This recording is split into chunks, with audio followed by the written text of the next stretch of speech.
So I had the fortunate luck of seeing this new anime pop up in my recommendations, and a few days ago, as episode 11 just aired, I watched the first episode of Frieren, Beyond Journey's End. And a couple days later, I'm now caught up to the current episode 12.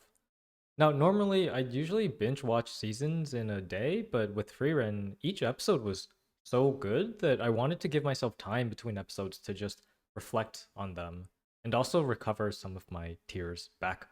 And speaking of tears, I'm sure we'll see more tears from Frieren herself. I googled it, and luckily, it looks like this anime has two consecutive cores, so we have at least 12 more weekly episodes to go. I've been really enjoying watching Frieren a lot, and also appreciate how impactful and emotional its character writing and storytelling is. Episode 12 just premiered, so I thought it'd be a good pit stop to make a quick video to share my thoughts. Because I do feel like this story is a special one and will be one of my timeless favorites. After watching episode 1, I could tell that this story was something special. It was structured in a way that I felt like I haven't seen in a long time. To me, what was special about the first episode was how it felt like a finale where I was quickly given investment into these four heroes. It's such a powerful episode. It told me so much about the heroes in so little time, which is kind of ironic given the theme of the show. I like how much I could learn about these characters from a few frames of their adventures and also the few dialogue exchanged between them while they reminisce about the end of their 10-year journey, and also when they meet again for the last time, 50 years later. It was clear to me how much of a bond they had, but also how much was missing, mainly with Frieren. Throughout the decades that they've all known each other, Frieren has never taken the time to get to know them, and she only realizes this at Himmel's funeral. Because as an elf with a long lifespan, she sees time as more abundant and insignificant compared to humans. So I appreciate that when she cries over her regret of not spending time to get to know Himmel, Eisen and Heiter are naturally there to comfort their friend. So the episode's title, The Journey's End, is very fitting because it's the end of the journey of these four heroes. It's the end, but hey, it's also the start of our journey, watching the start of Frieren's new journey. I also love how the show throws in bits and pieces of Frieren's past throughout her current journey, especially when they're used to show that Frieren is actively reflecting on her past. I think what makes these flashbacks so powerful is that it keeps showing us that Frieren is valuing her past more and more. She starts off as someone who doesn't think much of her past because past are just mere years to her. But while that's true, even though 10 years is nothing to an elf, it doesn't mean that there's no value in those years, especially when they're spent with other people. So I think she's slowly learning just how valuable relationships with other people are, even if they're quote unquote short lived to her. I also like our main cast of characters, Frieren, Fern, and Stark. I think their dynamic is fun and endearing to watch. It's cool that while Fern is Frieren's apprentice, there are also things that Frieren is learning from Fern. Like mainly how Frieren does waste a lot of time doing random stuff because she has an abundance of time. So Fern kind of acts like a mother figure sometimes, showing Frieren that even the small things like time and sunsets can be important.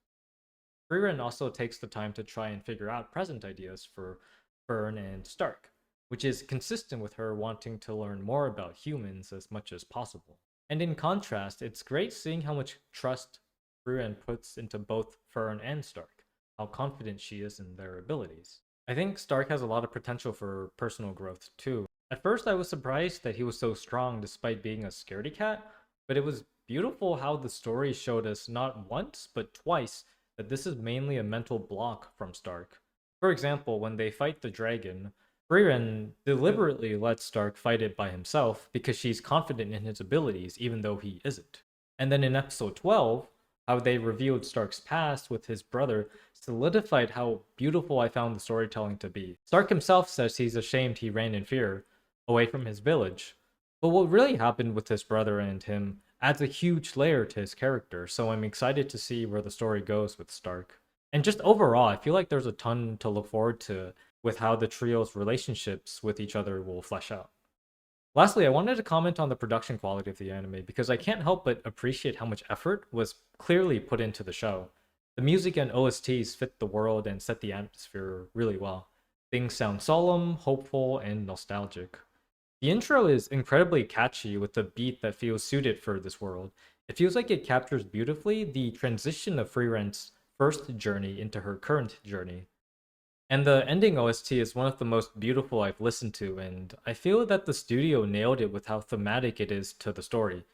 It perfectly captures the regret that Frieren has to not having spent time getting to know her companions, but it also portrays the certainty that she is aware of her regret and is slowly making more and more use of her present time to get to know her current companions, while also cherishing the memories that helped get her there.